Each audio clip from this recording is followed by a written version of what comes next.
Hello, ചപ്പാത്തിന്റെ കൂടെ ഒക്കെ അടിപൊളിയായിട്ട് പോകുന്ന ഒരു സിമ്പിൾ കറി ഉണ്ടാക്കിയാലോ? ആദ്യം തന്നെ പാനിലേക്ക് ഓയിൽ ഒഴിച്ച് അതിലേക്ക് 2 സവോള ആഡ് ചെയ്ത് കൊടുക്കുക കേട്ടോ. ഇനി അതിലേക്ക് ഏലക്കായ് ഓപ്ഷണൽ ആണ്. ഏലക്കായ് ടേസ്റ്റ് ഇഷ്ടമാണെങ്കിൽ 1-2 ഏലക്കായ് ആഡ് ചെയ്ത് കൊടുക്കുക. ഞാൻ ഇവിടെ 2 ആഡ് ചെയ്തിട്ടുണ്ട്. ഒരു തക്കാളിയും കൂടി ആഡ് ചെയ്ത് നന്നായിട്ട് വഴറ്റിയെടുക്കുക. വഴന്ന് വരുന്ന സമയത്ത് ഉപ്പും മഞ്ഞൾപ്പൊടിയും മുളക് പൊടിയും മല്ലിപ്പൊടിയും കൂടി ആഡ് ചെയ്തിട്ട് അതിന്റെ പച്ചമണം മാറുമ്പം തീ ഓഫ് ചെയ്ത് അരച്ചെടുക്കണം കേട്ടോ. അരച്ചെടുത്ത് മാറ്റി വെക്കാം. ഞാൻ ഓൾറെഡി ഇവിടെ എനിക്ക് ഉരുളക്കിഴങ്ങും ക്യാരറ്റും ഉണ്ടായത് കാരണം അതൊന്ന് വേവിച്ച് ആ വേവിച്ചതിലേക്ക് ഈ പറയുന്ന പേസ്റ്റ് ആഡ് ചെയ്തിട്ടുണ്ട്. ഉരുളക്കിഴങ്ങും ക്യാരറ്റും ഇല്ലെങ്കിൽ അത് സ്കിപ്പ് ചെയ്യാം. പകരം പനീർ ആഡ് ചെയ്തിട്ട് ഈ കറി ഉണ്ടാക്കാം.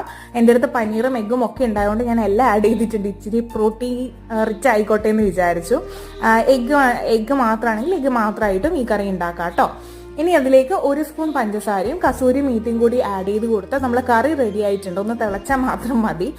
അതിനുശേഷം തിളച്ച് വരുന്ന സമയത്ത് തീ ഓഫ് ചെയ്ത് 1 ക്യൂബ് ബട്ടറും കൂടി ആഡ് ചെയ്താൽ അടിപൊളിയായിട്ടുള്ള കറി റെഡിയാണ്.